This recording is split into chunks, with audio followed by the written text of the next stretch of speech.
On va s'approcher des marches. Allez, on rentre. Doucement, calmement. Vous me suivez dans le calme. Et regardez tout ça. Vous pouvez laisser les sacs au fond à gauche, à côté de l'estrade là-bas. Je l'avais jamais vu.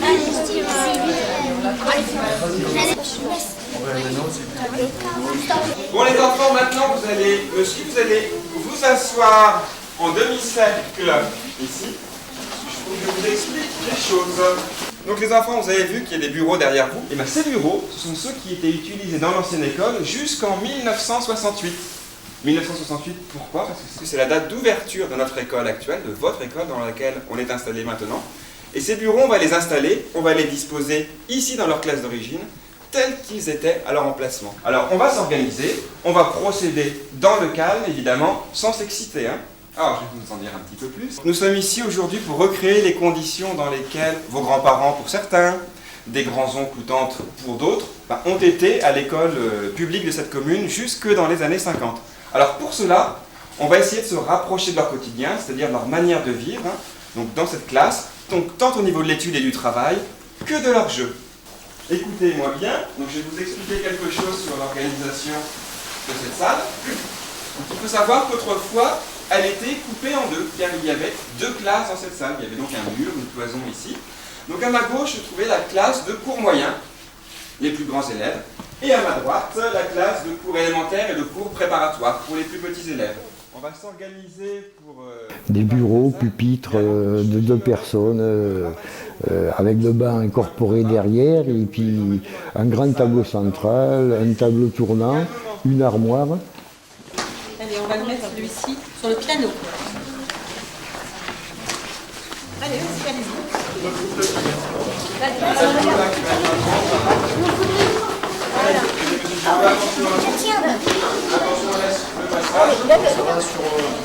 Sur l'estrade. Alors, de ceux-là. Je sais pas, on le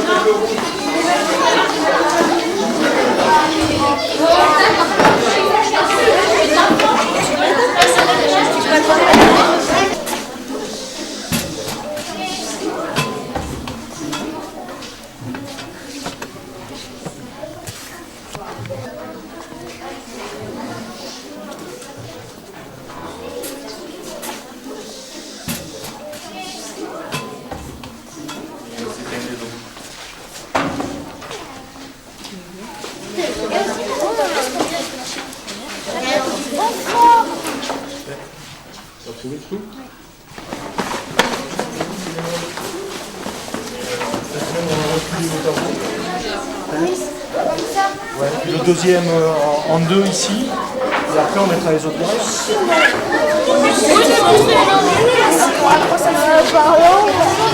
On avait des bureaux, mais à 2 places. C'était des anciens bureaux. Et bien voilà, c'était très bien. On avait l'encre, on mettait les doigts dans l'encrier un petit peu de temps en temps. Et on se faisait réplumer.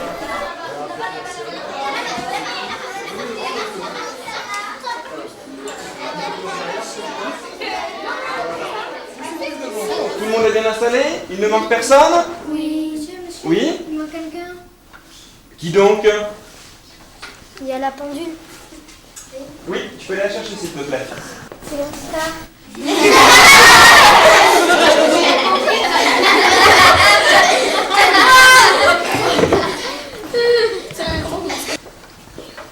Merci.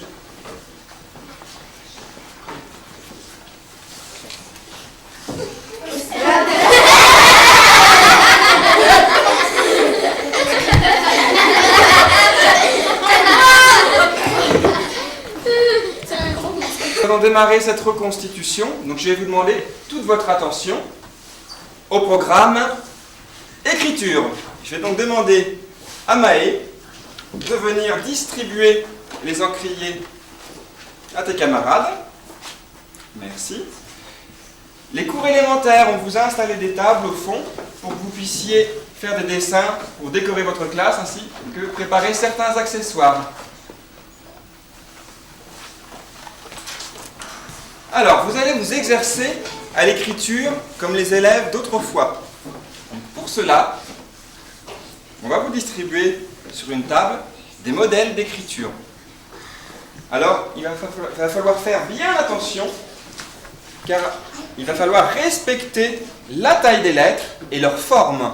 Car à l'époque, on écrivait avec ce qu'on appelle des pleins et des déliés.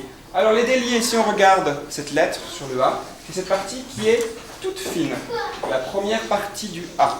Donc là, on appuiera très légèrement sur la plume, ce porte-plume que je vais vous distribuer un peu plus tard. Puis, pour faire la seconde partie, ce qu'on appelle le plein, vous appuierez un peu plus fort. Ça donnera du relief à votre lettre. Je vous ai préparé des mots, des lettres, voire des phrases complètes à recopier avec cette technique. Donc respectez bien la taille, la forme, le mieux possible. Attachez-vous à rendre votre écriture la plus lisible possible.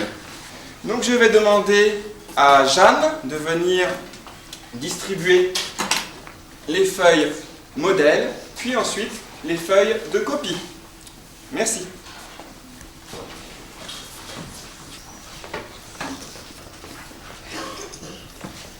Donc avant de commencer, je vais quand même vous présenter un peu plus précisément cet outil, donc, qui est appelé un porte-plume, et donc sur lequel est fixée au bout une plume sergent-major. C'est avec cet outil que vous allez faire vos lignes, reproduire vos lettres et vos mots. Alors attention, c'est un outil qui est fragile. N'appuyez pas comme des fous dessus. Vous tremperez la plume dans l'encrier, attention de ne pas le faire déborder. Attention de ne pas vous salir par la suite. Et vous commencerez vos lignes. Vous allez découvrir, vous allez vous exercer, vous allez faire vos expériences et donc essayer d'écrire le mieux possible, même si ce n'est pas facile. Donc je vais passer dans les rangs, vous le distribuer et vous pourrez ensuite commencer. Justine, tu vas venir ici, je vais te confier l'encre pour que tu puisses remplir les encriers de tes camarades.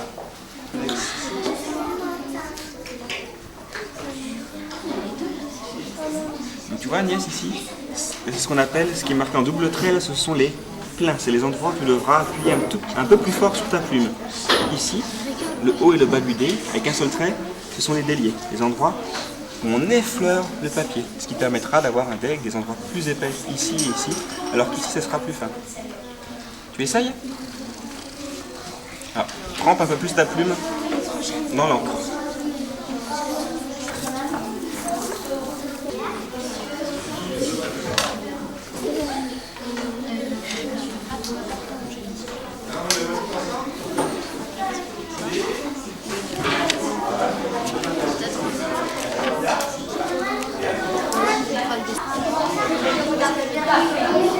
Pourquoi est-ce qu'on gagnait des bons points?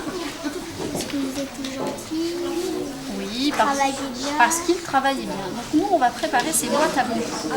Vous avez devant vous chacun 5 petites boîtes, c'est comme des boîtes d'allumettes, qui s'ouvrent comme ça. Sur chaque couvercle de boîte, vous allez prendre une étiquette bon point. Voilà. Et vous allez, Zachary, vous allez faire quoi? Mettre de la colle. Oui. Et après, coller la Voilà, j'ai fini. Et le pantalon, il est pas bon. Alors, t'as vu ça? Regarde, t'as fait.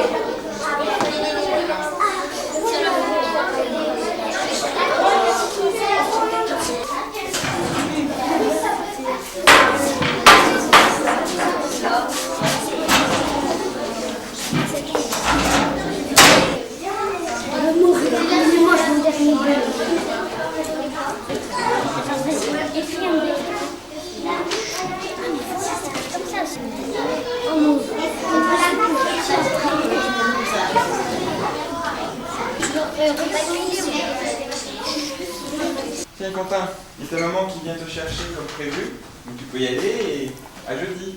Au revoir. Au revoir madame. Au revoir, à jeudi.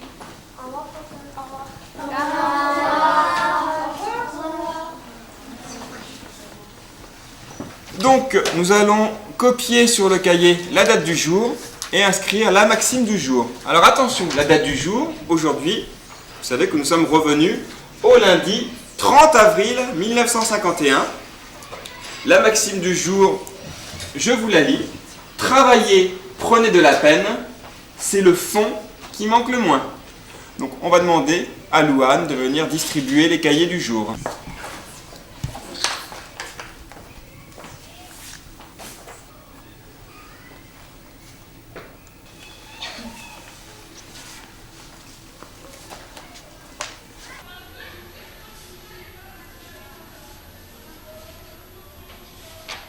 Stop pour l'écriture, on arrête, vous posez les porte-plumes. C'est maintenant lors de la récréation, vous pouvez sortir.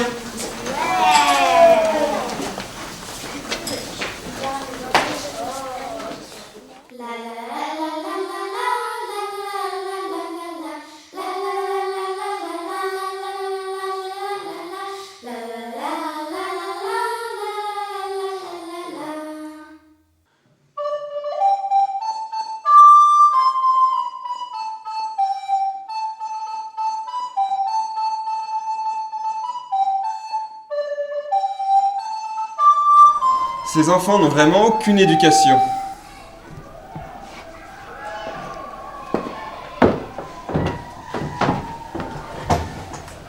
Bien, nous allons montrer que nous aussi, nous savons travailler à ces jeunes gens. Lucie, au tableau.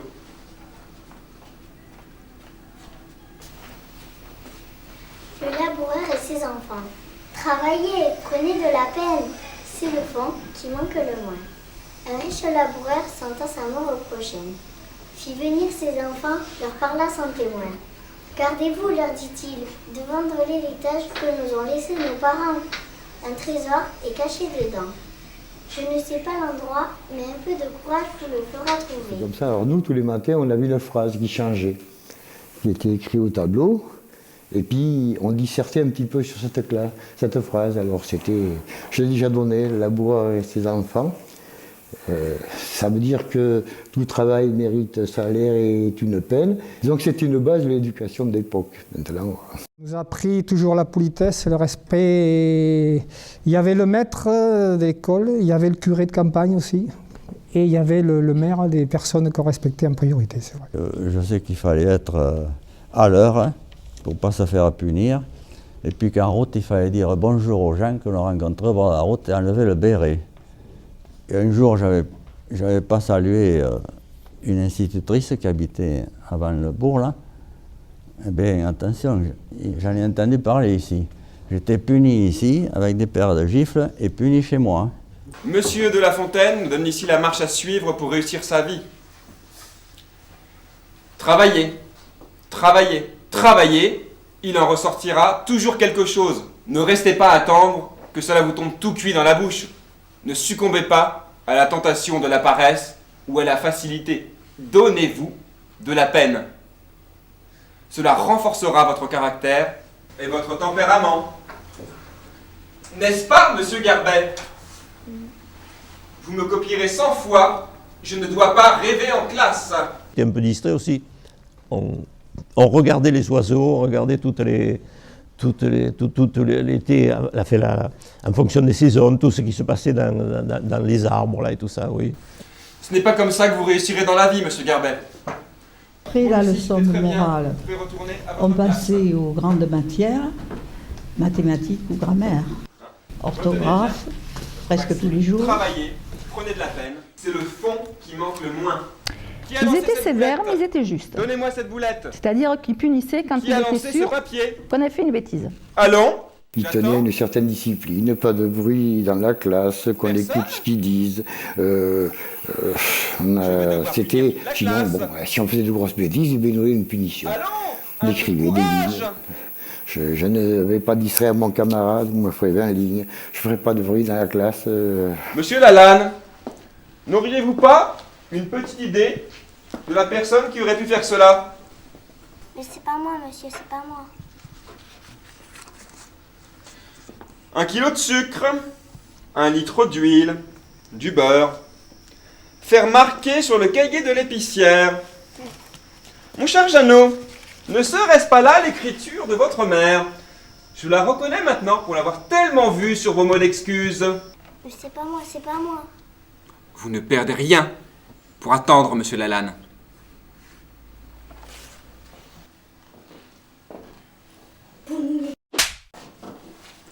Ah, mais ça ne va pas se passer comme ça, monsieur Lalanne. Cette fois-ci, vous dépassez carrément les bornes. Restez ici jusqu'à la fin de la récréation. Cela vous fera réfléchir.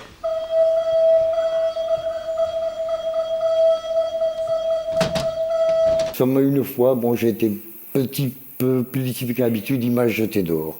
Mais c'était pas très méchant. Il m'a mis dans la cour de l'autre côté. Il a ouvert la fenêtre, il me dit Jean, il y en a assez pour aujourd'hui, ça suffit, poum. Il m'a mis dehors. Nous allons prendre les cahiers de dictée. Oui, entrez. Ah, c'est vous, madame Brun. Asseyez-vous. Pouvez-vous me dire le pourquoi de tout ce vacarme? Avez-vous remarqué que Jeannot Lalanne est sous vos fenêtres dehors dans le parc? Oui, j'ai été obligé de le faire sortir, ce petit insolent qui n'a pas arrêté de distraire ma classe ce matin. Mais par où l'avez-vous fait sortir? Je vous expliquerai cela tout à l'heure. Bon, je ne vous dérange pas plus longtemps.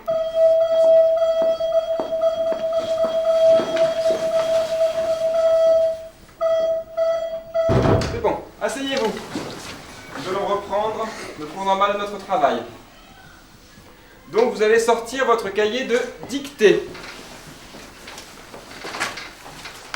Vous inscrivez en haut la date du jour, puis dictée.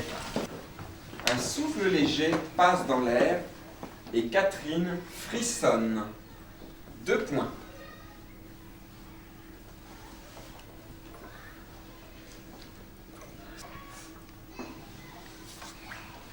Faites attention aux taches d'encre. Mon petit frère, retournons à la maison. Mon petit frère, retournons à la maison. Bien, les grands, prenez vos livres de lecture. À la page 34, vous allez me lire le texte numéro 17. Gérard écrit au Père Noël. Le petit Gilbert. Voilà. Et en silence, s'il vous plaît. Quant à vous, les petits, sortez vos cahiers d'écriture, nous allons faire un peu d'écriture. Hier, nous avons travaillé sur les consonnes doubles.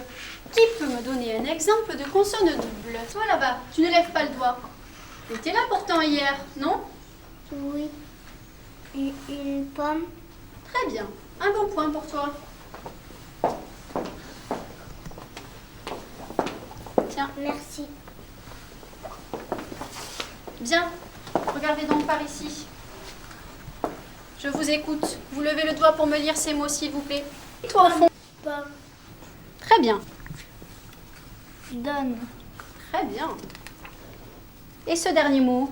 Sonne. Oui, sonne. Très bien. Bien, aujourd'hui, nous allons travailler sur les voyelles composées. Et pour cela, nous allons parler de l'histoire du petit chaperon rouge. Vous connaissez tous cette histoire? Oui. Bien, l'histoire du petit chaperon rouge qui est envoyé par sa maman pour amener une galette, un petit pot de beurre à sa mère grand qui est malade. Et puis, sur son chemin, le petit chaperon rouge rencontre quelqu'un. Qui rencontre-t-il? Oui, Lisette? Le loup. Oui, elle rencontre le loup. Et que fait le loup? Il mange la grand-mère avant que le petit chaperon rouge arrive. Parfait, il mange la grand-mère avant que le petit chaperon rouge arrive. Quel est le cri du loup? Encore toi? Oh. Le loup fait ouh, ouh. Et aujourd'hui, nous allons donc travailler sur le son OU. Le son OU s'écrit avec quelle lettre? Le O et le U. Le O et le U. Parfait. Le O et le U attachés nous permettent d'écrire le son OU. Ouvrez maintenant vos cahiers d'écriture. Je vous ai préparé une page avec le son OU. Regardez bien au tableau. Comment j'écris le son OU? Regardez par ici. La lettre O à laquelle je viens attacher la lettre U. Vous allez devoir faire la même chose sur vos cahiers. Et vous écrirez également le mot loup. Je vous l'écris.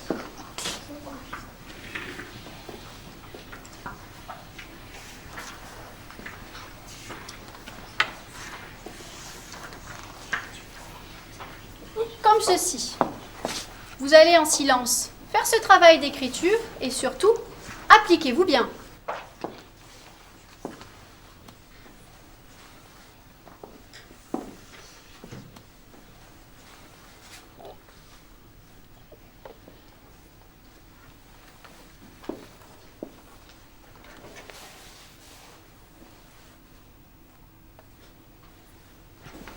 Bien, ça ira pour aujourd'hui. Rangez vos cahiers, prenez vos ardoises, calcul. Tout le monde est prêt? 4 plus 1. Écrivez-moi la somme. 4 plus 1. Quel est le résultat? Allez, je veux voir vos résultats. Oui, Aline, 4 plus 1 égale 5. Parfait. On efface. Aujourd'hui, nous allons travailler sur le nombre 8. Rangez vos ardoises et prenez vos cahiers de calcul, s'il vous plaît. Allez, allez.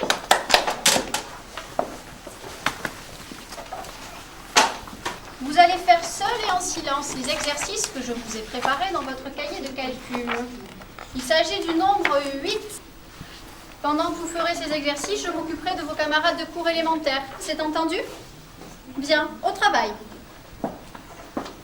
Vous allez échanger votre cahier avec celui de votre voisin et vous prenez le sien. Oui, Jean-Michel?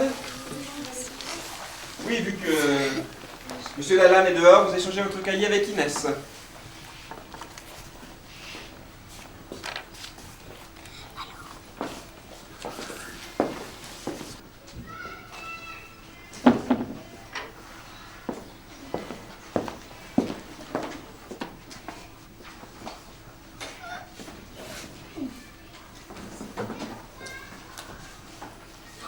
Bien, attention, vous allez compter le nombre d'erreurs.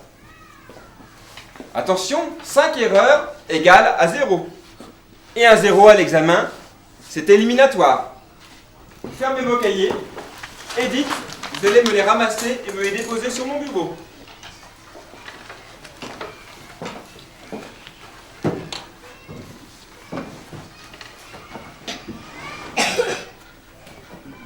Merci.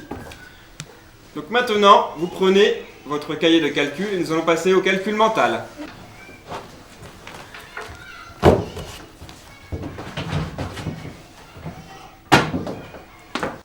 On commence par quelque chose de facile. Ils avaient une semaine qui était très chargée, les grands. Écrivez rapidement. Parce que quand ils arrivaient à la maison, ils avaient des devoirs du soir et des leçons à apprendre. Des devoirs à faire, des leçons à apprendre. Levez la main. La classe, la grande classe. Et les parents avaient besoin d'eux quelquefois pour du travail à la maison. Bon. Le jeudi, ils avaient le catéchisme. Écrivez. Ça leur prenait le matin, tu te souviens? Oui, une bonne partie de la matinée. Le dimanche, il y avait la messe. On les avait quand même 5 jours par semaine entiers. 3 x 9, écrivez. Jusqu'au samedi soir. Donc, Stop. on les avait quand même beaucoup plus longtemps que... Il y avait une autorité qui va être exercée. 6 x 8, écrivez. Stop. Oui, entrez. Oui, quoi encore? Entrez.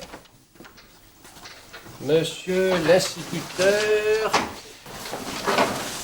Monsieur Trousseau, je suis envoyé par l'inspection académique de Bordeaux et je viens procéder à une inspection de votre classe. Je peux? Je vous en prie, monsieur l'inspecteur. Entrez, entrez. Merci. Monsieur l'inspecteur, si vous voulez bien vous installer à mon bureau. Non, je vous remercie. Je veux me mettre avec les élèves au fond de la classe. De toute façon, sa visite était toujours impromptue. Ce n'était jamais... On ne connaissait pas ça. Il est arrivé une année, un samedi après-midi, veille de fête de mère. Mais je dis, monsieur l'inspecteur, vous savez, nous avons les enfants très occupés en ce moment, mais pas par l'école. On prépare pour demain, parce qu'on la faisait le dimanche, toujours, non. Les fêtes des mères se passaient le dimanche ici, dans la cour. Au programme, choux à la crème et cerises. Du calcul mental. Noble discipline. Et cela permet à nos jeunes cerveaux de se développer, n'est-ce pas? De se forger une rapidité d'esprit et un sens aigu du calcul. Cela vous sera très utile plus tard. Bravo, c'est bien, je vois que vous vous appliquez. Mais je remarque que vous êtes adepte des nouveaux préceptes, les cahiers, réponses sur le cahier. Donc on a quitté l'ardoise. Ben, l'ardoise, c'est vrai, c'est pour les tout petits. Bien, je vais prendre place derrière vous. Monsieur Trousseau, ici présent, va rester un certain temps parmi nous. Il est là pour moi. Continuez donc à travailler comme si de rien n'était. Vous gardez vos cahiers de calcul ouverts. Nous allons maintenant résoudre un problème d'arithmétique. Je vous l'ai énoncé. Vous le copiez sur votre cahier.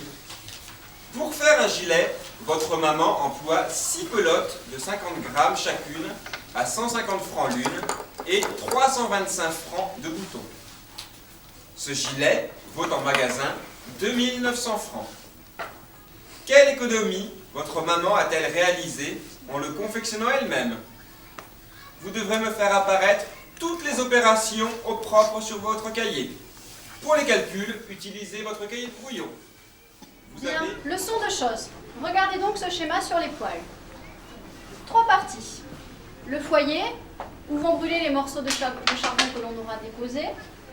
Le cendrier, où vont se déposer les cendres, ainsi que le tuyau par lequel vont s'évacuer les fumées.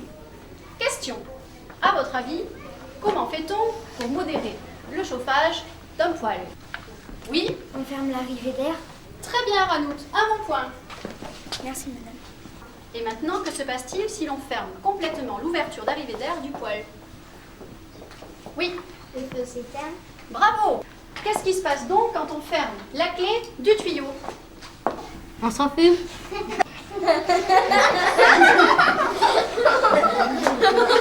Veuillez donc arrêter vos sottises et on en reparlera avec votre père ce soir.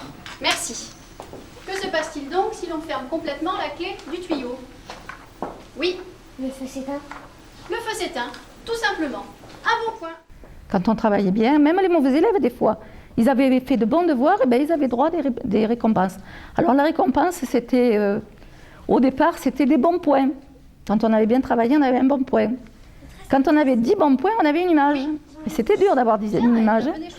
Et puis après, quand on avait 10 images, on avait un billet d'honneur. Alors là, c'était génial. Quand on revenait à la maison avec un billet d'honneur, les parents, ils étaient ravis. Très bien. Alors tu prends celle-là, va te rasseoir. Alors, à quoi sert la grille que vous voyez ici? Réfléchissez un peu. Personne ne sait?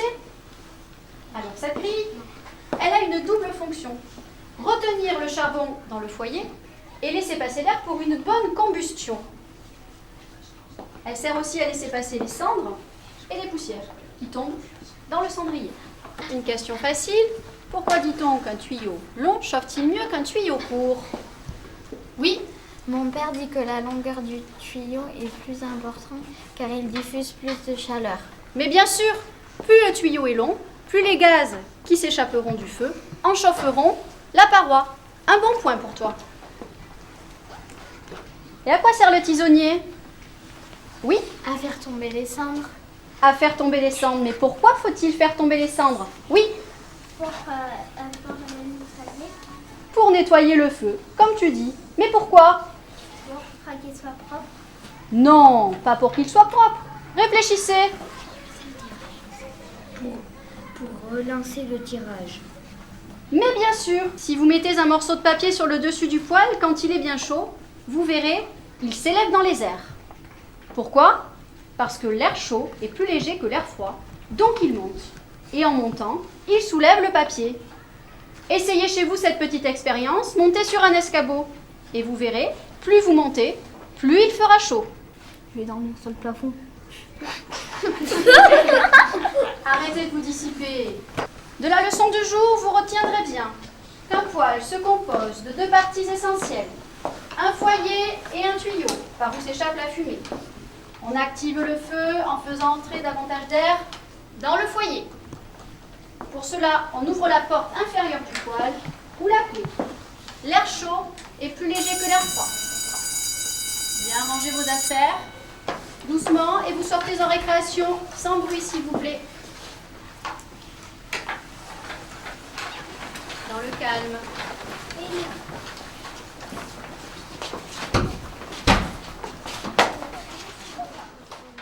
Le temps est passé. Qui a de service cette semaine? Bien. Ramassez les cahiers, s'il vous plaît. Rangez vos affaires en silence. Donc, pour ceux qui mangent ici, vous allez aller chercher votre repas et sans bruit. Les autres, vous pouvez sortir.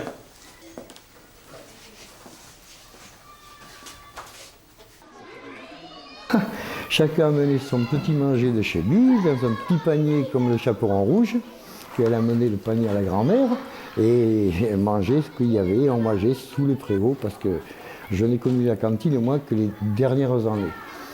Encore la cantine, c'était simplement des plats chauds préparés, mais ça s'arrêtait là. Sinon, j'ai toujours mangé avec un petit panier, avec ma petite bouteille de vin, avec de l'eau, parce qu'il faut être raisonnable. On se portait une panière, on portait le dîner et on avait le droit de porter même une petite bouteille de vin, si vous voulez. Au début, que j'étais toute petite, il y avait à la place derrière l'estrade, ça donnait sur l'extérieur un bâtiment qui faisait office de cantine, mais il ne faisait pas les repas. Donc les enfants, ils avaient un panier, ils amenaient. Mais moi, j'ai mangé très peu à la cantine et par la suite, il y a eu une cuisinière qui faisait les repas pour ceux qui habitaient au loin. Mais moi, je rentrais chez moi parce que c'était pas loin.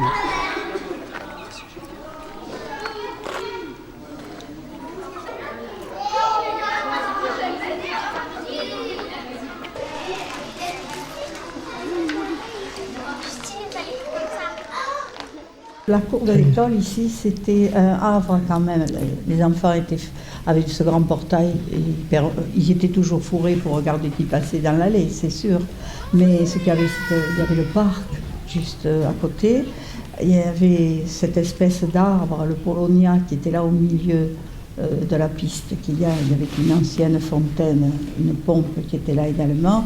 Et les petits étaient toujours dans les racines de l'arbre. Voilà. Tous les arbres, les enfants les guettes pour s'y mettre à l'intérieur, trafiquer la terre, etc. C'était très beau quand il était en fleurs au printemps.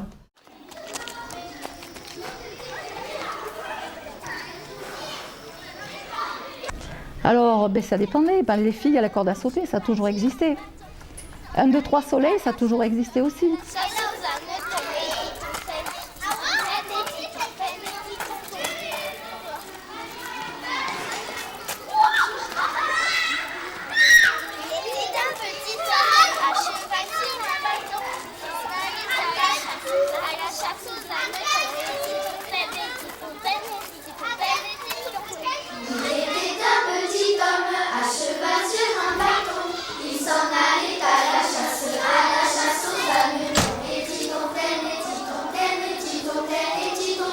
C'est moi, Christian? Jules Verne? Oui, c'est monsieur le curé qui me l'a prêté. Bien continuez, c'est une saine lecture. On était plus dépendants de nos amis que vous ne l'êtes aujourd'hui. Vous avez beaucoup d'activités solitaires et nous, on n'avait que des activités de groupe. Quoi, on aspirait, c'était aller jouer dehors avec les amis. Ça, c'était la vie. La corde à sauter, les balles, les osselets. Et puis, qu'est-ce qu'elle faisait d'autre? Parce qu'elles étaient fortes à la corde à sauter.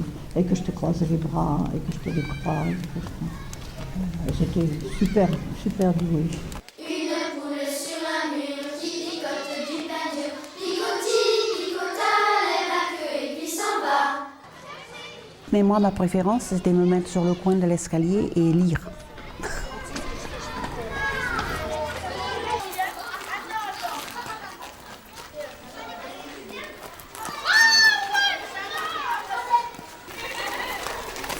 Je jouais aux billes avec mes élèves. Est-ce que vous gagnez? Je gagnais très souvent. Sans tricher? Sans tricher, non, non. Ah non. Et les billes, vous en faisiez quoi? Vous en faisiez quoi, des billes? Ah ben, mon fils les perdait peut-être après avec des copains. Mais il y en avait, par exemple, Christian Ranoux, c'était un très bon joueur de billes, de même que Jeannot Lalanne et Robert Fouquet qui était bon. Je commence à avoir une belle collection. Allez, bonne partie. Alors, on jouait aux billes. Alors, ce qui était paradoxal, enfin, ce qui était étonnant, c'est qu'on jouait aux billes l'hiver, alors qu'il faisait froid, alors que c'est pas un jeu qui réchauffe beaucoup les billes. Et l'été, on faisait plutôt de la course et des trucs comme ça, alors qu'il faisait chaud. Tu vois, c'était bon. Ça, on appelait ça les piastres, nous, à l'époque. C'était des petits galets que j'allais chercher en bas de la Garonne, à Sainte-Croix-du-Moine, qui étaient le plus pas possible et assez grands. Et on se mettait à une dizaine ou une quinzaine de mètres d'un rond, où on mettait nos billets dedans. Et puis il fallait, avec cette piastre ou ce petit galet, il fallait sortir les billes du cercle. Et comme ça, les billes, c'était pour nous. Ça, j'aimais.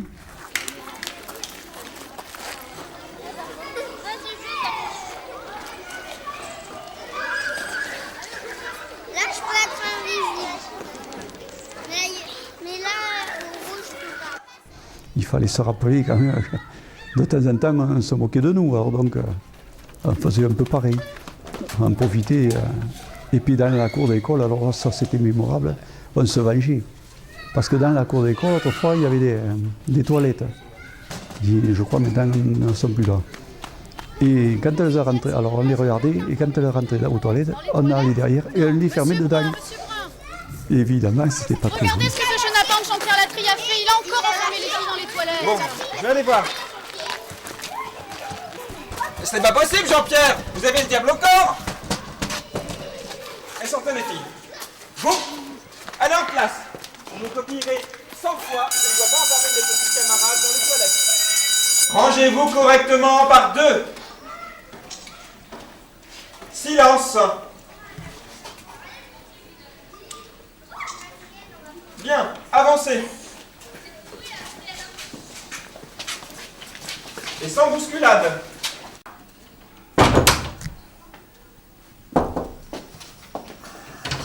Oui, entrez. Bonjour, monsieur l'instituteur.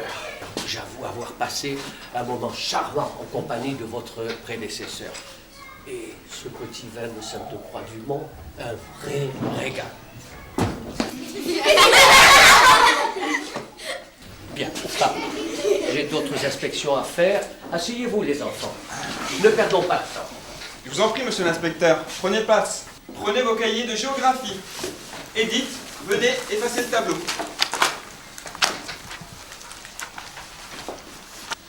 Vous allez me dessiner la carte de France. Et sans tricher, interdiction d'utiliser ces nouvelles cartes de France en plastique. N'oubliez pas de me positionner les principaux fleuves. Ensuite, vous me situerez les villes suivantes. Bordeaux, Limoges, Nantes, Tours, Paris, Lille, Strasbourg, Besançon, Lyon, Marseille, Perpignan et Toulouse.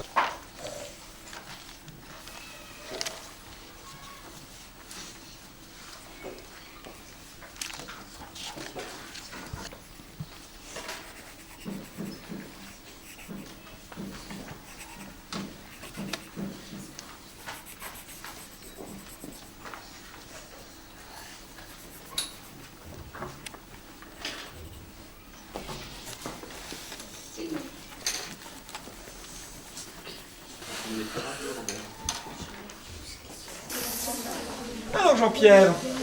Les cartes de France avec les départements, les cartes de France avec les fleuves, on les avait tous les jours sur les yeux, donc on était obligé de savoir. Et puis il y avait quelques cartes aussi où il y avait de la science.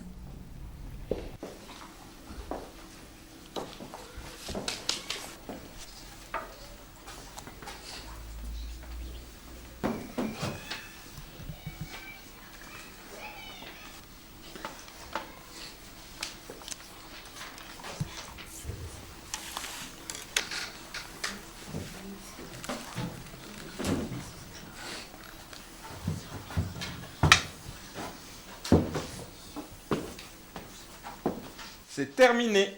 Vous échangez vos cahiers comme ce matin. Vous comptez le nombre d'erreurs et à chaque faute, vous enlevez un point.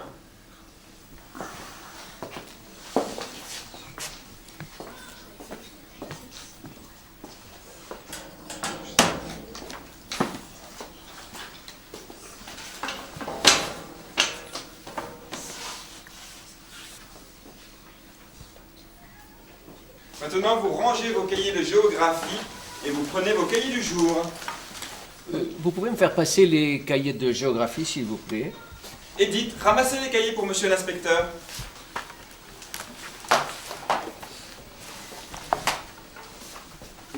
Je vous remercie.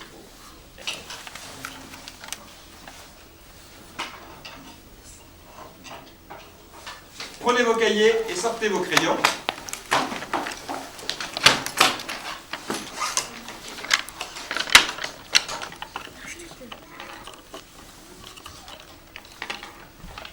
Aujourd'hui, nous allons étudier les mammifères ongiculés herbivores. Qui a des animaux de ce type chez lui? Roland, pouvez-vous me donner un exemple de mammifère ongiculé herbivore, s'il vous plaît? Le lapin. Très bien, Roland. Il va être l'heure de la collation, monsieur l'inspecteur. Monsieur, Oui, qu'y a-t-il, Roland? avec tes copains, en se promenant, on a trouvé ça. Montrez-moi.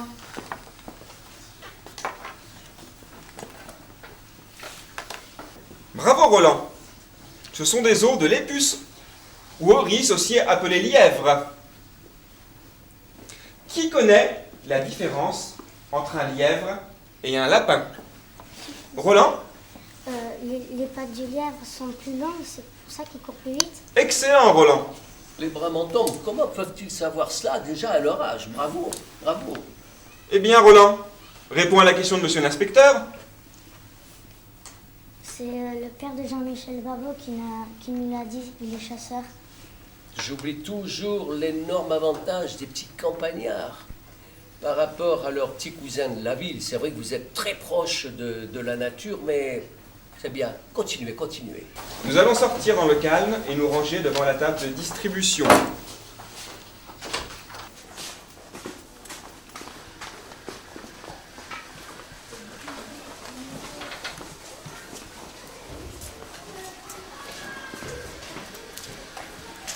Oui, moi j'aimais bien la géographie, oui. J'aimais bien la géographie. C'est ce qui m'a incité après à voyager, tu vois. Parce que je voulais aller voir les pays que j'avais vus sur les cartes. On avait des grandes cartes cartonnées.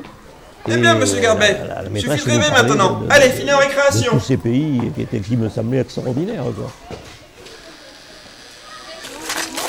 Ne vous bousculez pas.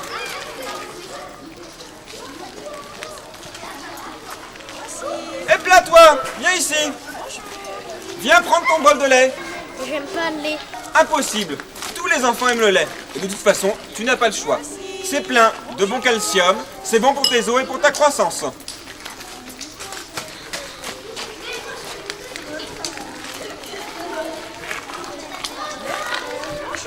Ils ne se rendent pas compte du bien que cela peut leur faire.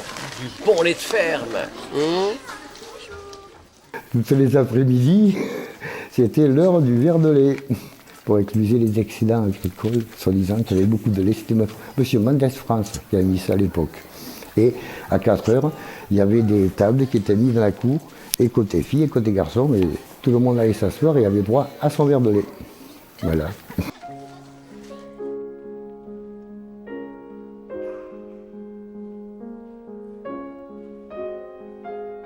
Ces appareils-là, c'est le petit oiseau qui sort. Hein. Attention. Allez, hop, on sourit, et regardez bien, le petit oiseau va sortir. Clac! Vous l'avez pas vu? On sourit. Attention, c'est parti. Allez, une deuxième. On bouge pas là. On sourit. Et c'est parti.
Nous allons faire le 100 mètres maintenant. Je vais aller jusqu'au porche de l'église. Une fois là-bas, j'abaisserai le bras et vous commencerez à courir aussi vite qu'il vous est possible de le faire. Attention, je vous chronomètre. Vous n'avez pas peur de les laisser ainsi sans surveillance, hein? Non, non, monsieur l'inspecteur, je désigne un responsable. Tiens, d'ailleurs, Christian, tu viens me voir, c'est toi qui seras responsable du groupe aujourd'hui. Donc, chacun respecte le silence, car s'il se comporte mal, ils savent que c'est lui qui sera puni. Je fais ainsi appel à leur sens civique, monsieur l'inspecteur. Bien, bien. Hein, Christian, suis-moi.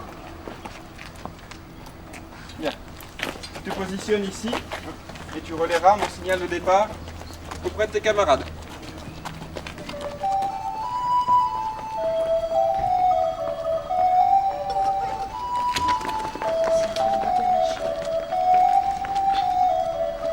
Allez, Jean-Michel.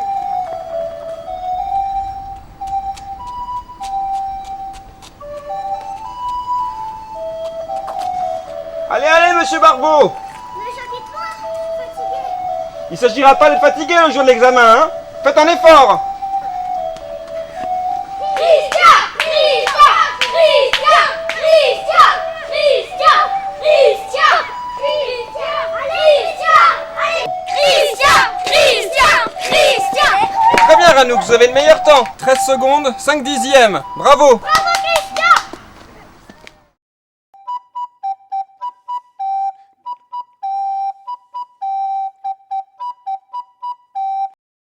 Oui, monsieur l'inspecteur, nous allons faire de la gymnastique. Ah, mens sana in corpore sano. Bien sûr.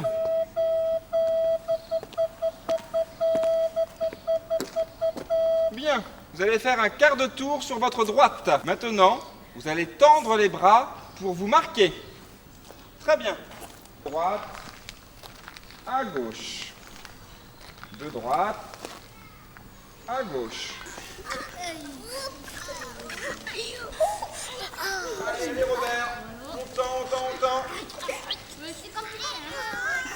Vous allez vous remettre en rang pour aller chercher vos affaires. Allez-y, vous pouvez y aller. Première colonne avec Robert. Vous pouvez suivre.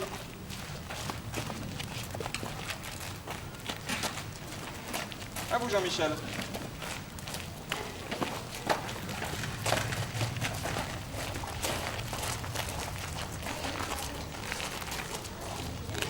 Je vous enverrai mes observations, mais dans l'ensemble, c'est correct. Les cahiers sont bien tenus, la classe suit bien, vos directives sont claires et précises. Écoutez, je ne peux que vous féliciter et je vous souhaite bon courage pour la suite et à bientôt. Merci en tout cas pour votre accueil, monsieur l'instituteur. Je vous remercie, monsieur l'inspecteur. Vous rentrez sur Bordeaux? Non, je réside à Langon, c'est beaucoup plus proche et c'est plus pratique pour la suite des tournées que je dois effectuer. D'accord. Je vous remercie. Bon retour. Au revoir. À Au bientôt. revoir. Merci. Au revoir. Jean-Pierre, venez ici.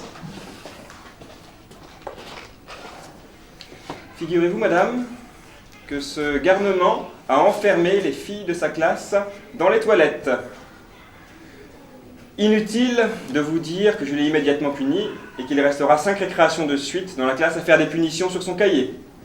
C'est d'ailleurs le seul élève de la classe à avoir un cahier de punition, c'est vous dire. Espèce de bon à rien, tu vas voir ton père ce soir. Allez, Ous, file et ne traîne pas. Bon, vous savez, il est gentil, il est poli, il travaille sérieusement, mais c'est plus fort que lui. Il faut qu'il fasse des bêtises.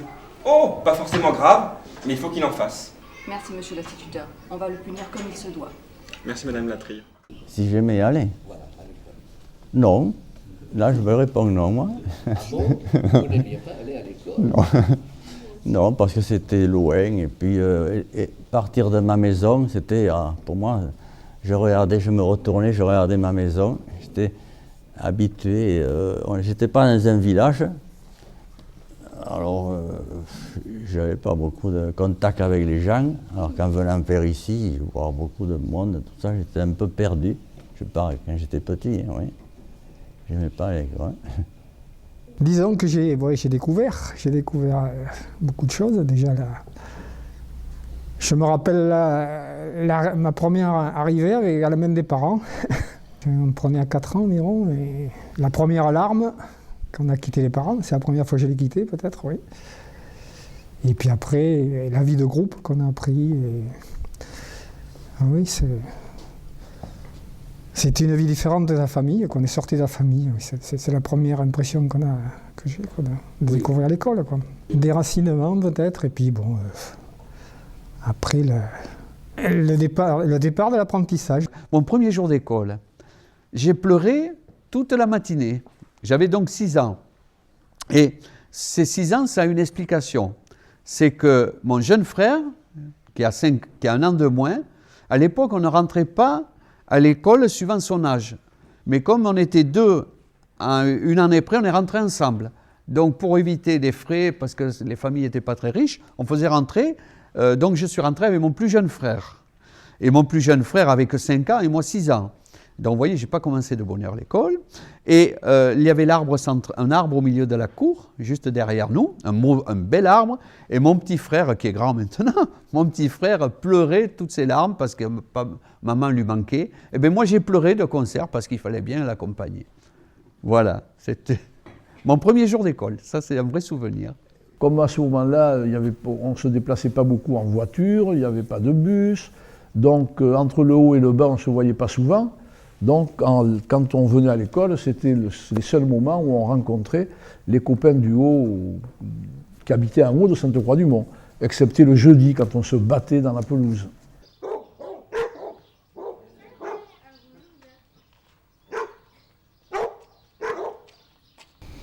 Je venais à pied, on se rencontrait tous les élèves, et on partait à 2 et on arrivait à une dizaine, avec notre cartable, notre sac de cantine. Et après, quand j'habitais à Loubens, on venait à pied, mais pareil, on s'entraînait les uns aux autres. Et on venait à pied, on repartait à pied, on ne venait pas nous chercher. Alors on se regroupait, quartier par quartier. Pasco attendait, c'était les aînés qui surveillaient un peu les plus petits. Alors on attendait sur le Cravitan, qui passait devant chez moi à Pasco. De Pasco, on allait chercher sur le tâton, et on descendait par la route qui descend aux Gaëttes et qui monte au cimetière. Et puis les autres quartiers, pareil, Monette venait de leur côté avec ceux de Monette. Et le Peyrade montait par le Peyrade. Il montait par la côte qu'on voit, il y a toujours la voie actuelle, où il montait à travers une route qu'on a fait, un chemin. Qui passait le chemin de Canole et ils arrivaient directement dans le parc du château et ils rentraient à l'école par l'autre côté comme tout le monde.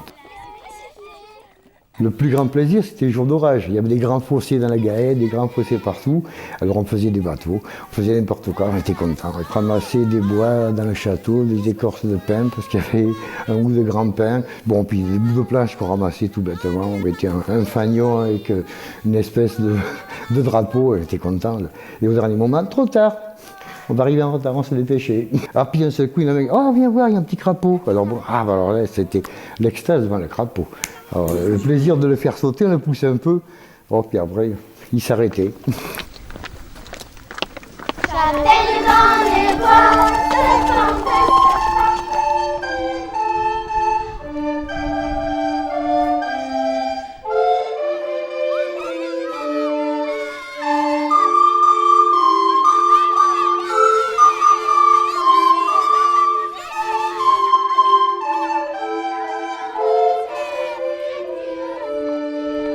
On prenait ce qu'on appelle la pelouse.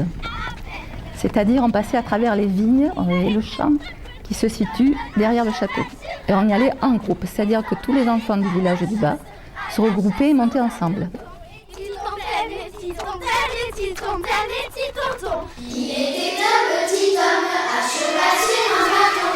Il s'en allait à la chasse aux hannetons. Les petits tontons. C'est qu'on ne sait pas, les parents ne nous emmenaient pas à l'école, ils ne nous emmenaient pas en voiture, on venait à l'école à pied. Et depuis le bas de Sainte-Croix-du-Mont, on montait à travers les vignes, on traversait ce qu'on appelait la pelouse, et c'est vrai qu'il faisait froid. Alors pour se réchauffer les mains, eh bien, quelquefois on chauffait des cailloux qu'on se mettait à la poche, et puis c'était avec les cailloux dans les poches qu'on se réchauffait les mains. Ou bien quelquefois c'était des châtaignes chaudes, hein, qu'on avait dans les poches pour manger à la récréation la journée, elles étaient encore chaudes. Nos mamans qui nous donnaient les cailloux, On les mettait sur le poêle un peu, et elle faisait attention qu'il ne soit pas trop chaud quand même, pour pas qu'on se brûle. Je n'ai jamais eu mon père et ma mère avant 9 ou 10 heures, parce qu'ils partaient à 4h30 ou 5h du matin, pour aller feuiller, machiner et tout, parce que quand il faisait moins chaud, ils revenaient déjeuner à 9h. Et moi, quand je me réveillais avec mon frère, sur la table de nuit, je trouvais une tartine de confiture avec 2 morceaux de sucre.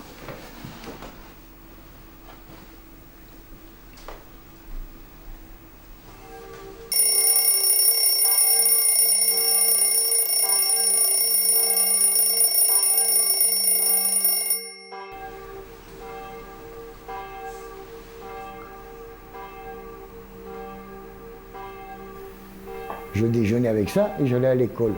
Et quand c'était le jeudi, je voyais mon père revenir pour déjeuner. Parce que quand il revenait déjeuner, moi j'étais à l'école. Mais tous les matins, durant ces saisons-là, je me suis réveillé avec mon petit déjeuner sur la table de nuit, la tartine de confiture et 2 morceaux de sucre. Ah ben la toilette de matin, il n'y avait pas de salle de bain. Il n'y avait pas de water non plus.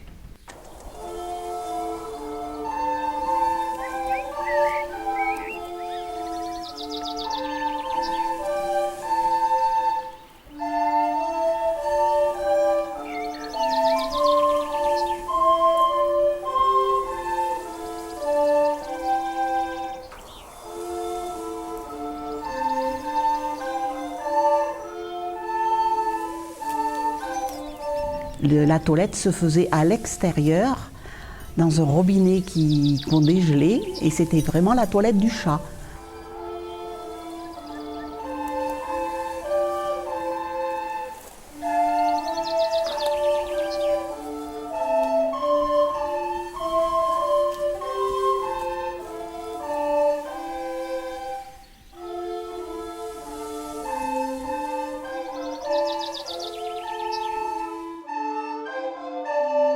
Et une fois par semaine, on avait une pièce où ma mère allumait un grand feu, où elle faisait chauffer une grosse marmite d'eau, et on se lavait comme ça.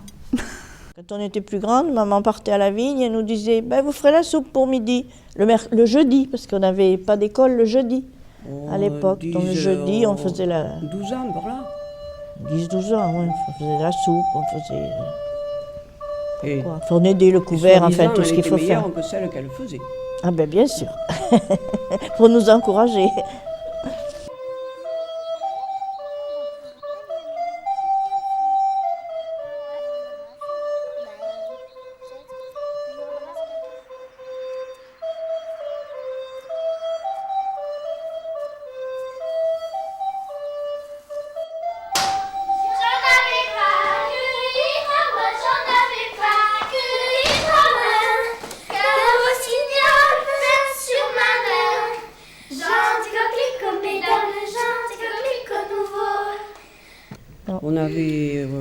On se chauffait devant la cheminée.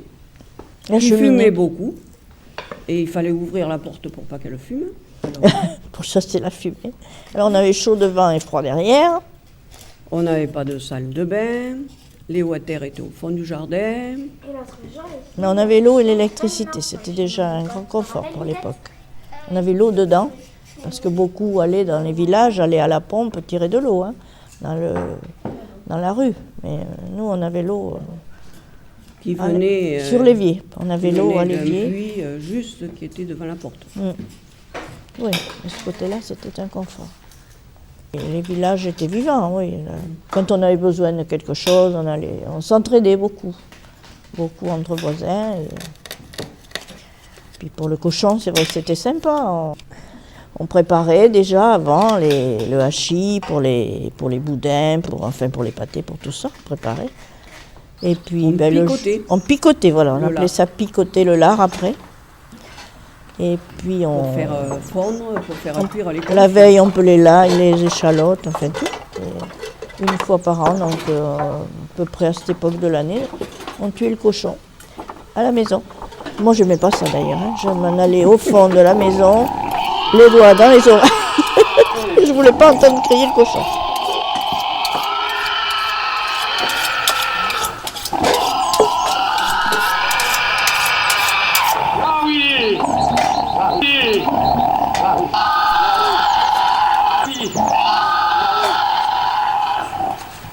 On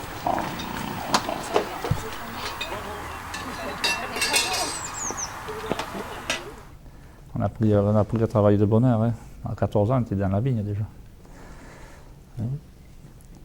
Travailler au jardin, garder les vaches, ramasser de l'herbe pour les lapins, très jeune. D'ailleurs, j'ai commencé les vendanges à l'âge de 10 ans. On avait le droit de manquer l'école parce que l'école commençait le 1er octobre. C'était les vendanges. On avait le droit de le manquer jusqu'à la fin des vendanges. Je reprenais l'école, moi, qu'après le 11 novembre. On participait depuis l'âge de 10 ans aux vendanges. Allez, vous allez la remplir au tonneau. Allez, Marc, tu vas prendre le balai, mais tu vas balayer un petit peu le chai. Faut que tout soit bien propre. Tu le mets bien dessous, là, comme il faut, voilà. Là, voilà, c'est très bien. Là, que le robinet passe. Voilà, les enfants, c'est bien. Vous tournez le robinet et vous faites bien attention à la transparence dessus. Voilà, mais c'est très bien. Voilà. Là, doucement. Et quand le tabac arrive en haut, tu perds. Voilà. Et ça y est. Il faut remplir. Il faut faire attention que ça ne passe pas par-dessus. Doucement, doucement. Tu fermes le robinet. Voilà, c'est parfait. Là. Là.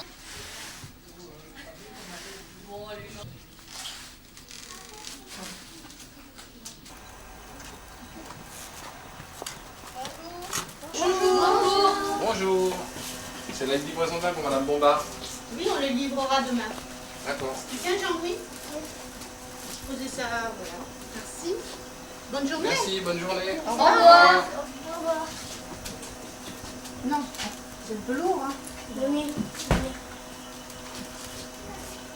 Tu viens nous aider, s'il te plaît? En bas, il y avait une ferme qui était près de la Garonne, qui avait une 30 ou 40 vaches, et on allait le soir avec des bidons métalliques, on appelait ça des bidons de lait. Tous les soirs, on allait chercher le lait à pied, à 2 ou 3 copains, et le jeudi ou le samedi et le dimanche, on allait s'amuser dans le foin là-bas. Il y avait une ferme, puis il y en avait un haut aussi de Sainte-Croix. Hein.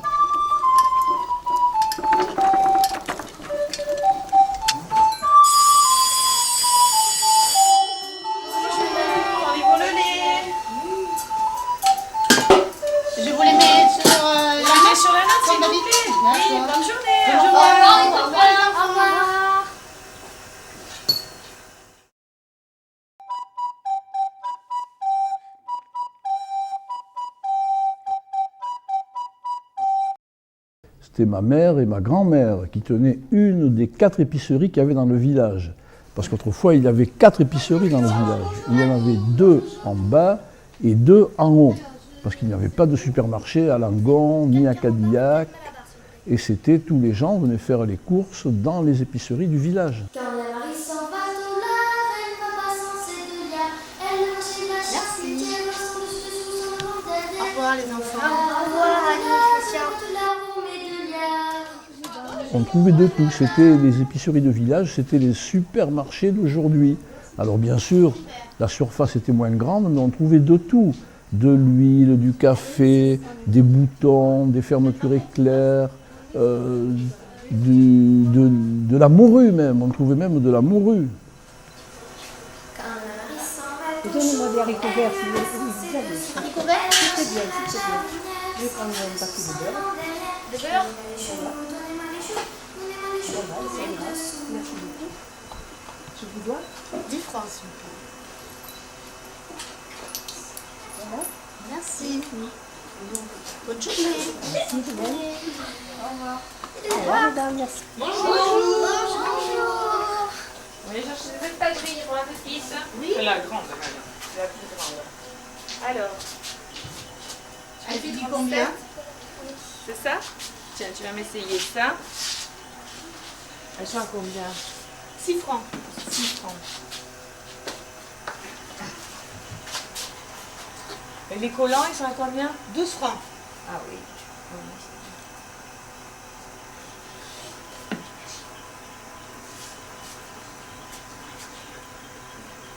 Des choses.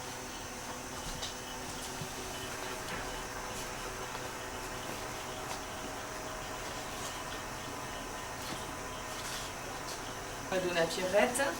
Vous prenez des colons aussi? Non, non, non, ça va être un peu trop. Allez, on va acheter des bonbons, oui. Je peux payer à la fin du mois? D'accord, oui. je vous le note. Merci. Merci à vous. Allez. Passez une bonne journée. Merci vous aussi, Au revoir. au revoir. Mais tu le notes pas vraiment.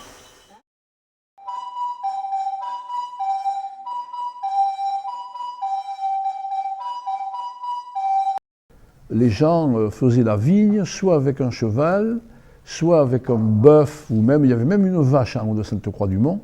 Et les animaux, que ce soit les chevaux, que ce soit les bœufs, il fallait les ferrer pour pas qu'ils s'usent les sabots. Donc il y avait un maréchal ferrant qui est toujours vivant, et près de chez moi. Et ça, c'était une grande animation. Le jeudi, on allait voir le maréchal ferrant qui ferrait les chevaux, qui ferrait les bœufs. Il s'appelait Caboche. Dans la forge, il y avait un gros soufflet. Et quelquefois, il nous faisait tenir le soufflet pour faire le feu, pour faire chauffer le charbon. Parce qu'il fallait que les fers, la chevaux deviennent tout rouges pour que lui, il les martèle sur une enclume. Donc il y avait un énorme soufflet qui était suspendu au plafond de la forge. Et c'était nous, quelquefois, qui tirions le soufflet pour faire le feu. Allez, Diner, c'est vous là. Bah, je sens que tu fatigues, on va changer là.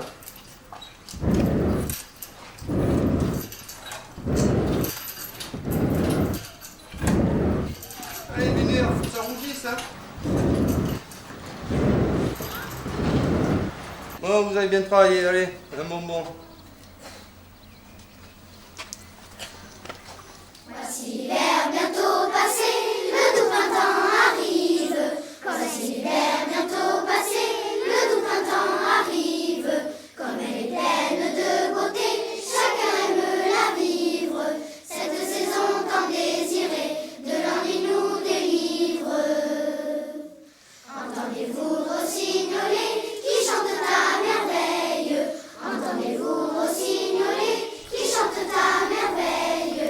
Et tous ces petits oiselets qui chantent les oreilles, de matin jusqu'au soir, devient comme la veille.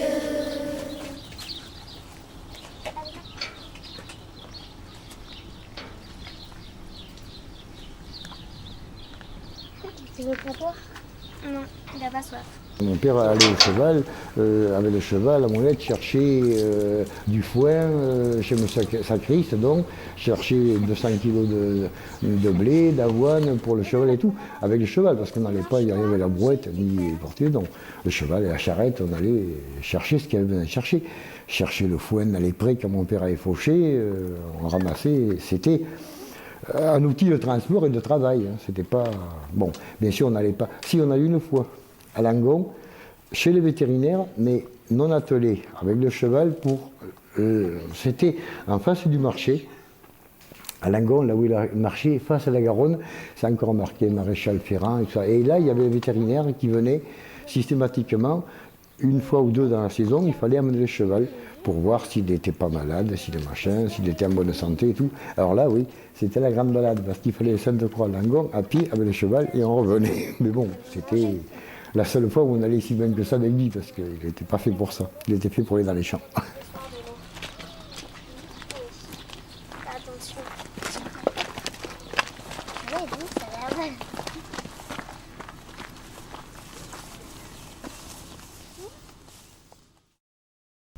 Quand on est posté puis qu'on regarde le ciel, on voit beaucoup de choses qu'on ne voit pas ordinairement. On a tendance à regarder que par terre.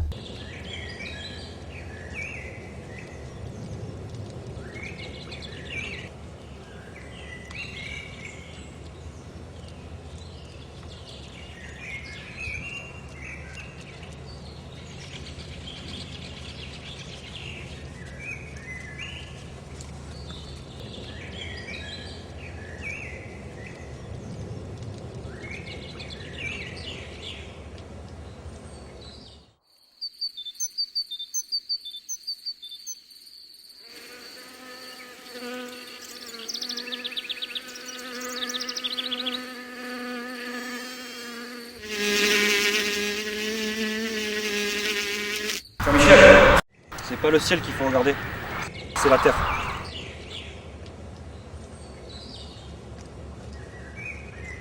C'est-à-dire que le paysan, il n'avait pas le temps de regarder le ciel à l'époque? Non, non, le paysan, il regardait ce qu'il fallait qu'il travaille, oui, c'est sûr. Oui. Donc il regardait la terre. Et oui, voilà. Oui. On n'avait pas le temps de rêver, c'est ce que vous dites là. Non, non, non, pas trop, non. On disait, qu'est-ce que tu fais là? Alors, continue.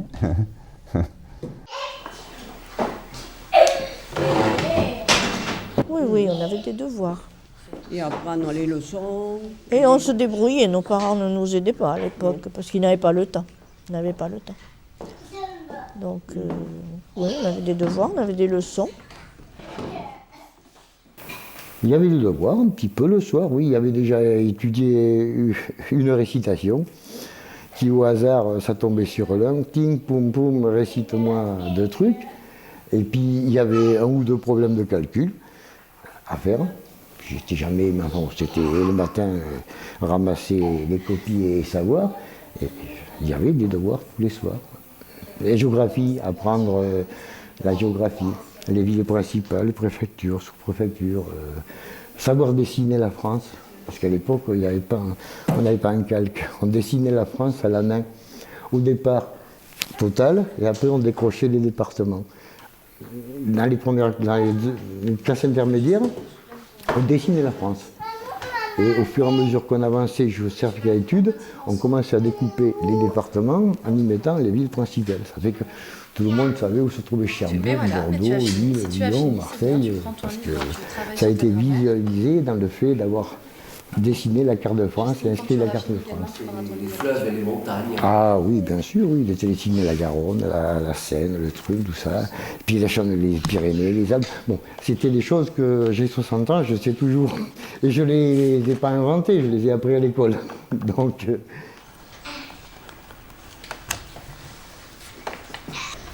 On avait des leçons le soir à apprendre, on avait des devoirs du soir qu'il fallait redonner. Et c'était pour le lendemain, on n'avait pas 3 jours pour les faire. Hein.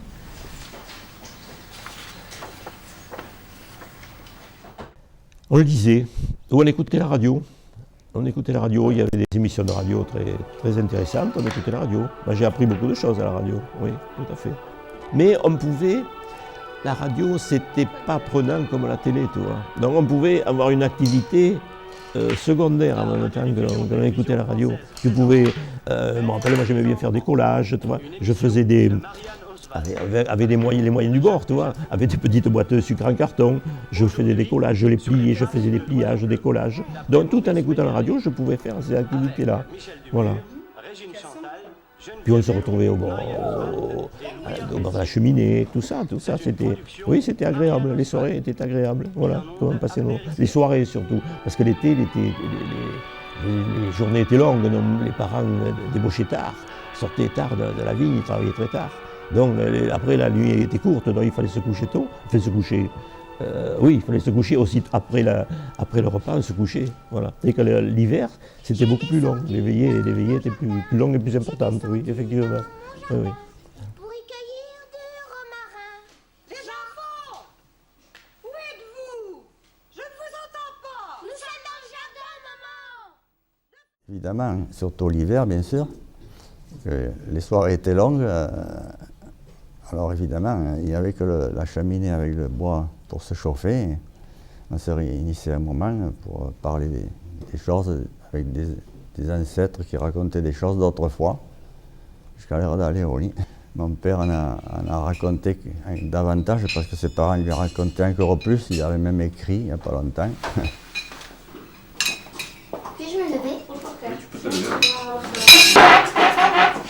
Bonsoir. Bonsoir.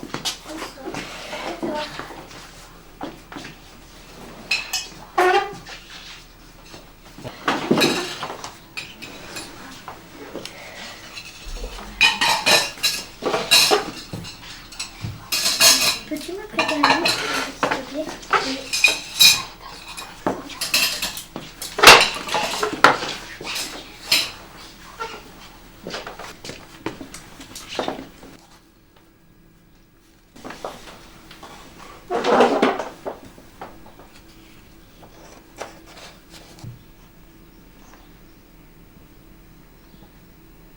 Catch balaye et Poussette poursuit la poussière dans tous les coins et recoins. Ce qu'elle est malicieuse, cette maudite poussière, on ne saurait croire jusqu'où elle se fourre.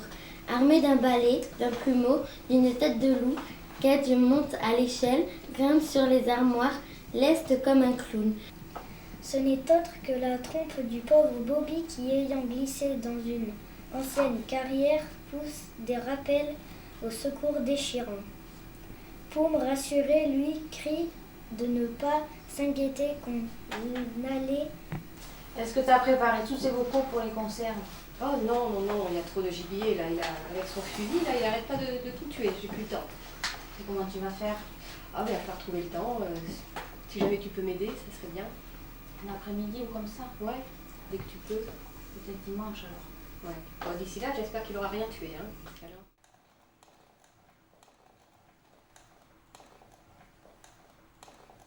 On travaillait un peu le bois, on faisait tout à la main, on se faisait des jouets quelquefois avec des morceaux de bois et un couteau, on se faisait nous-mêmes des jouets. Alors mon père était bien bricoleur dans le bois, alors je le regardais faire, il avait fait des buffets, des tables, et il faisait beaucoup de choses en bois, une charrette à cheval et tout le bazar. Hein. Il aimait bien faire ça. Ils sont finis les pots de lait? Ils sont finis juste là. Hop là, voilà pour le mât. On mettra la voile plus tard. Et on va réparer l'avion. Est-ce que je peux les prendre s'il vous plaît? Tu peux les prendre. Merci, j'aime bien cette vache. Oui. Je vais tenir les vis. Mettre. Tu peux prendre les vis et tu les mets à l'intérieur.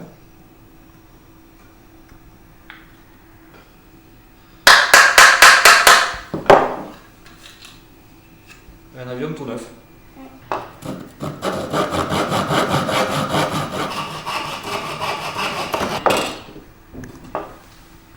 Et voilà. L'église avait une importance, les hommes, les femmes bien sûr, encore plus, mais il y avait beaucoup d'hommes et de femmes qui allaient à la messe et qui chantaient, même il y avait un harmonium, et on chantait à la messe, même les enfants étaient conviés aussi hein, pour les chants encore plus à Noël, les fêtes de Pâques et tout ça, c'était très important. L'église était pleine, là. Il y avait, ah oui, tout à fait, c'était très important. Et on répétait aussi. On allait répéter, on allait quelques jours avant, on était conviés par celle qui jouait de l'harmonium, et elle faisait répéter les hommes surtout qui chantaient quoi, à ces messes-là, oui. Et après ils se retrouvaient au café.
Donc nous, on était au Peyrat et puis ils venaient au bord de la Garonne, effectivement, faire des radeaux, ce qui était quand même très dangereux. Donc on essayait de les surveiller, mais on n'y arrivait pas toujours. Et on venait un petit peu plus bas, là, on coupait des barres d'acacia, on faisait un châssis sous lequel on fixait des bidons d'huile, ce qu'on trouvait comme un bidon. Et nous, on allait ramasser les bidons, soit des bidons de 20 litres ou 60 litres, selon ce qu'il y avait, on récupérait et on attachait tout ça sous le châssis. On mettait 4 ou 5 planches et on se faisait des radeaux comme ça. On ne s'éloignait pas du bord, surtout pas. Parce que c'est quand même dangereux, il y avait le courant. Il y a le maître, il y a le maître, il y a le maître, le maître! Vite! Mais qu'est-ce que vous faites ici? Miguel, Annie, Alain! Un radeau? Ce n'est pas possible! Fichez-moi le camp d'ici! Déguerpissez! Eux, ils s'amusaient à pêcher l'anguille dans la rouille, qui était interdite aussi, mais bon, c'était pas grave, on y allait. Dans la rouille, on pêchait, mais à la fourchette. À la petite ruisseau qui arrive au Peyrat. Oui, l'anguille! Tu l'as? Oui.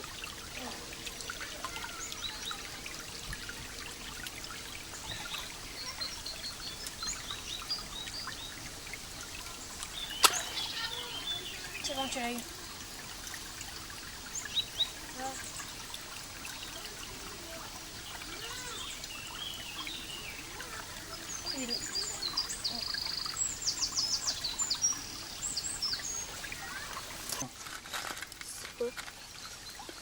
Ouais, l'anguille!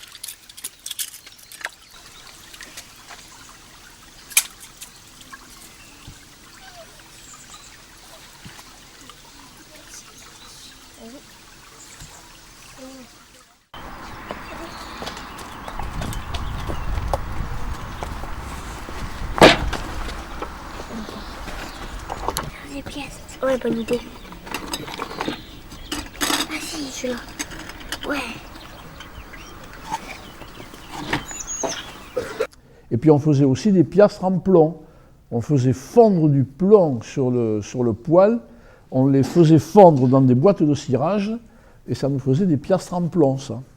Oh, t'as vu, ça a commencé à fondre. Ouais. Le plomb, c'était les plombs des filets des pêcheurs, parce qu'à ce moment-là, il y avait beaucoup de pêcheurs. Voilà, c'était essentiellement les plombs des filets de pêcheurs oui, qu'on utilisait. Bon, il y avait encore dans le village quelques anciens pêcheurs, mais il y avait même toujours d'ailleurs des gens qui étaient toujours pêcheurs de Garonne. Moi, j'en ai connu 2 au moins. Et puis dans ma famille, il y avait un ancien pêcheur, ce qui fait que chez moi, on avait quelquefois des restes de ces vieux filets dans les chais, dans les débarras, dont on trouvait du plomb comme ça. Ça a pris à la fin. Ouais.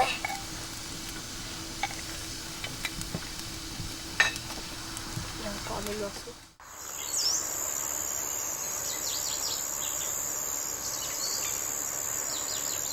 Ah ben à la maison, j'ai soit ma mère à la maison, un petit peu, mais ma mère travaillait, mais j'allais avec elle dans les vignes, on aidait au jardin, on ramassait les herbes au lapin, on s'occupait du poulailler. Et moi, je sais que j'avais la charge de garder les 2 vaches dans les allées de la vigne, Château-Loubens. Moi et mon frère. Et votre bouquin en main? Ah, le bouquin en main, la broderie, quand on voulait faire des cadeaux à la maman, qu'on achetait un petit napperon, je brodais en cachette, oui.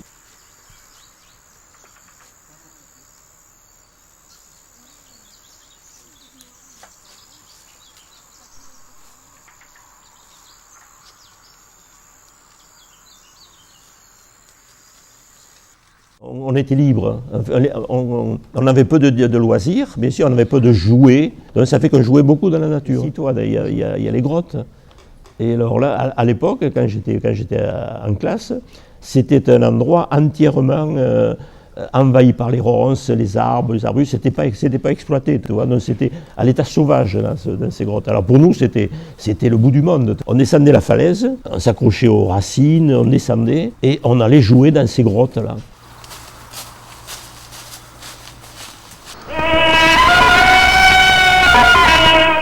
On se faisait des sentiers et on allait jouer dedans. Pour nous, c'était extraordinaire. C'était la jungle, quoi. On jouait à Tarzan là-dedans.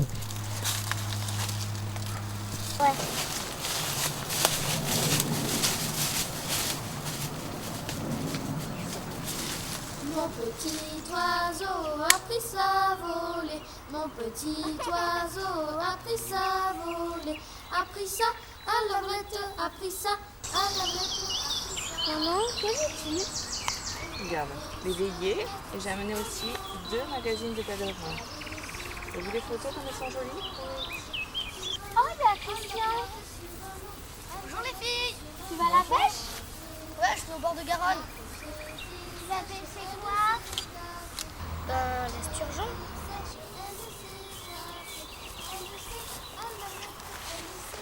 J'étais un grand pêcheur.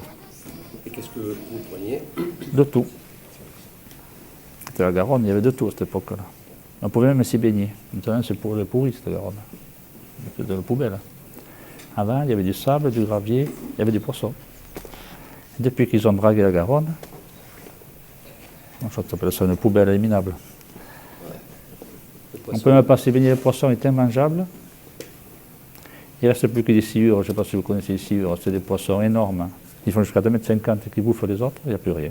Nous avions à côté du château Larame un petit bois, une forêt, une mini-forêt qui s'appelait la Garenne, comme le nom du lapin de la Garenne.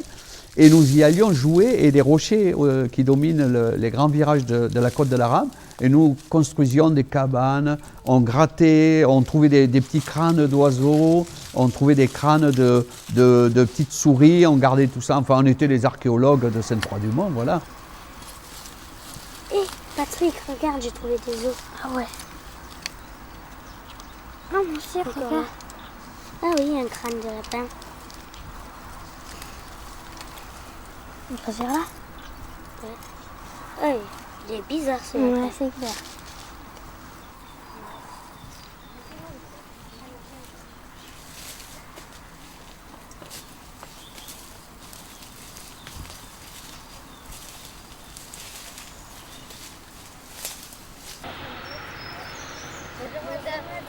Bonjour les enfants.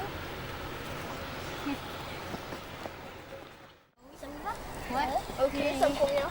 On va les mettre là pour pouvoir? Oui. Ok, c'est comme ça. Et après on va faire une cabane? Venez. On pourrait les faire comme ça. Oui. Une grande animation, ça, les bagarres. Hein. On faisait des cabanes, et puis on attaquait les cabanes de l'autre groupe.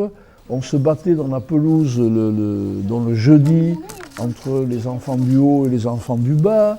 Et on organisait des grandes batailles comme ça. Hein. Et oui, on se battait souvent. Ce qui aujourd'hui, on n'accepterait jamais que 2 enfants se donnent un coup de poing.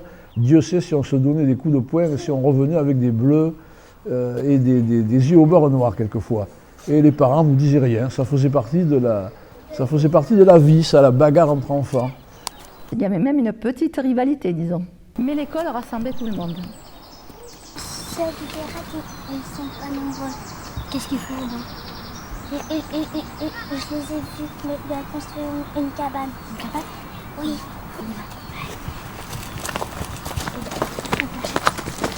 Il y avait quand même un esprit de clocher, mais il y avait une scission dans la commune. Il y a toujours eu le haut et le bas. Le Pays Rat a toujours été une scission dans Sainte-Croix-du-Mont. C'était le haut et le bas.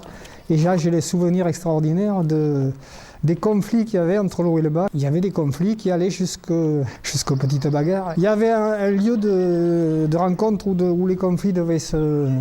C'était le chêne du Gaët qui était situé à moitié côte. À l'attaque!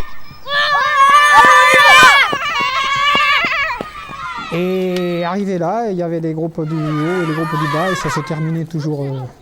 Ça s'est jamais terminé quand même en drame, je pense. Mais...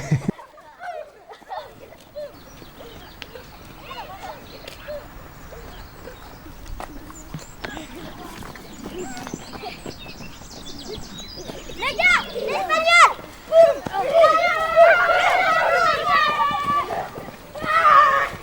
Souvent de fois, le haut et le bas, on ne s'entendait pas trop. Alors on se trouvait dans la pelouse et bagarre. Le jeudi et vendredi, tout le monde était puni. Voilà.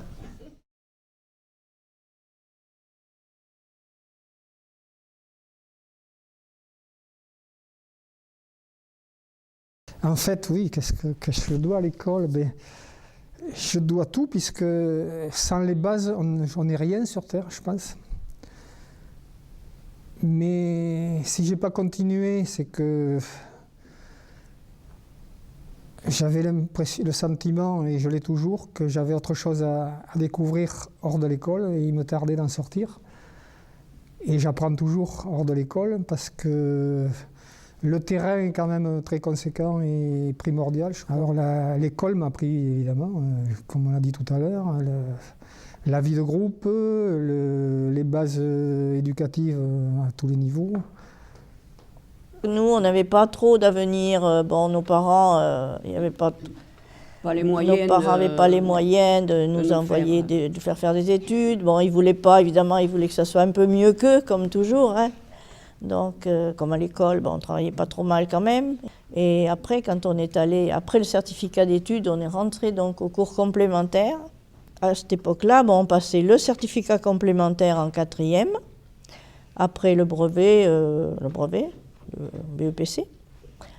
Et ensuite, on avait 2 solutions au cours complémentaire. Ils nous préparaient quand même au concours d'entrée à l'école normale et des PTT. Oui, je ne sais pas si c'était un mérite, mais j'ai pleuré quand je l'ai eu, parce que je savais que c'était la fin de mon école. Vous n'avez pas eu l'idée de continuer, c'était pas possible. Mes parents n'avaient pas les moyens de me payer les études. Parce qu'il fallait payer autrefois pour continuer. Comme ici, j'ai quand même réussi à avoir mon certificat d'études, qui n'existe plus, je crois, maintenant. Mais enfin, bon, j'ai réussi à avoir ça. Et sitôt que j'ai sorti de l'école, mes parents m'ont dit, il faut que tu travailles.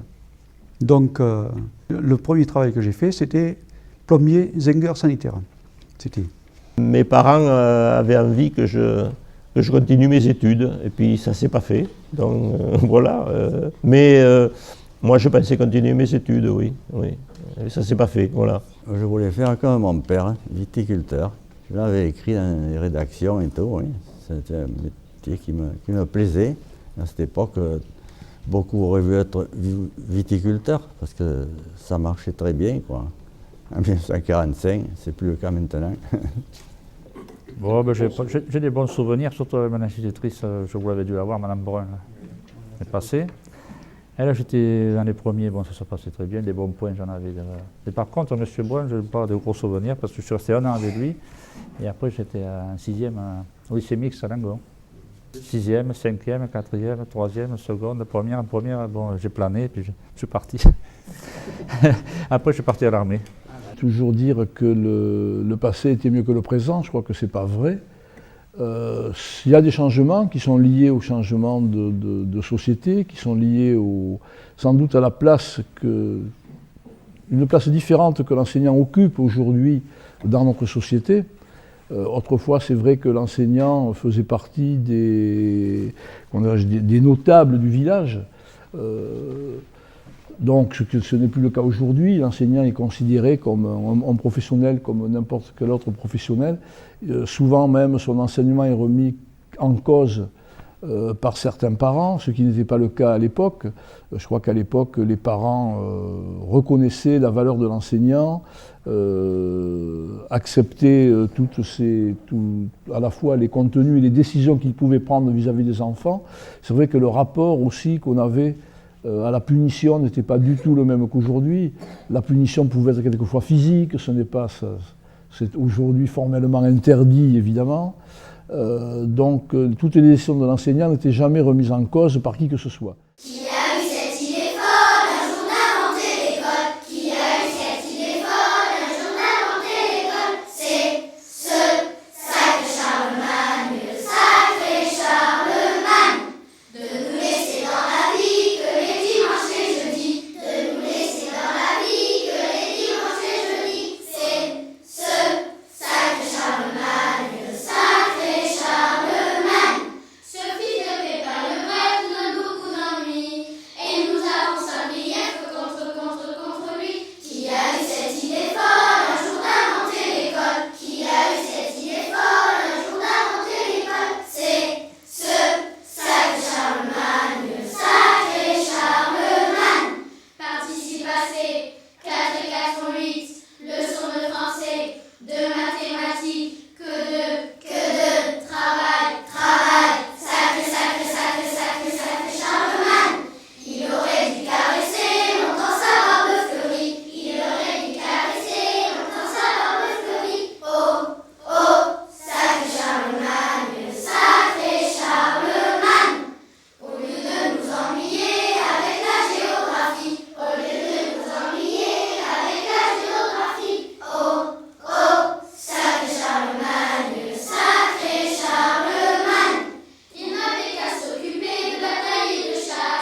participe passé.